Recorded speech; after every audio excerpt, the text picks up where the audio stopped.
இந்த மாதிரி திரு விஜய் அவர்களுக்கு வந்து சினிமாவில் இருந்தாலும் அவருக்கு வந்து அரசியல் ஆசை வந்து இருக்குது அப்படின்னும் சரி ஓகே நல்ல விஷயம் பண்ணுவோன்னு சொல்லிட்டு அப்போ நாங்கள் நிறைய வந்து கான்செப்ட் வந்து கொடுக்குறோம்.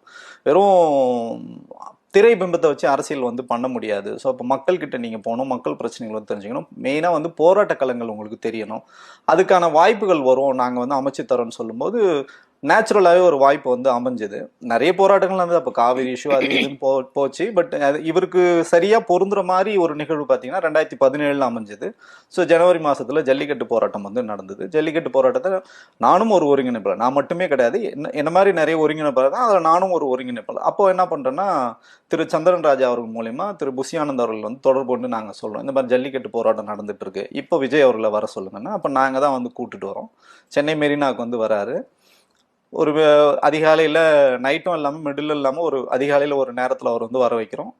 ஒரு முகத்தில் கட்சி கட்டிட்டு நிற்க வைக்கிறோம். அதுக்கப்புறம் அவர் வந்து மொபைலில் ஒரு ஃபோட்டோ எடுக்கிறோம். அந்த ஃபோட்டோவே நாங்களே வந்து வைரல் பண்ணுறோம். ஸோ இப்படிலாம் வந்து அவர் வந்து தொடர்ச்சியாக அவர் வந்து பூஸ்டப் பண்ணோம். அது வந்து ஒரு கான்செப்ட். இந்த கான்செப்ட் பிரகாரம் அவர் வந்து வந்தார். அதாவது அரசியலுக்கு வரணும் அப்படின்றதுக்கு முன்னாடி ஒரு கான்செப்டா அதை ரெடி பண்ணி. ஆமா, மோர் தென் 10 இயர்ஸ். இப்போ ஒரு கட்சி ஆரம்பிச்சு வந்து 10 வருஷத்துக்கு முன்னாடியே நான் சொல்றேன் இந்த வேலைகள் வந்து நாங்க வந்து செஞ்சு கொடுத்தோம். அதுக்கப்புறம் பார்த்தீங்கன்னா நீட்டுனால இங்கே வந்து பெரிய பிரச்சனைகள் தமிழ்நாட்டில் நடக்குது. தங்கை அனிதா வந்து இறந்து போகிறாங்க. அது ஒரு மிகப்பெரிய ஒரு துயரத்தில் ஆழ்த்துது. அதுலேயும் நான் பல்வேறு போராட்டங்களை நான் வந்து ஒருங்கிணைச்சிட்டு இருக்கேன்.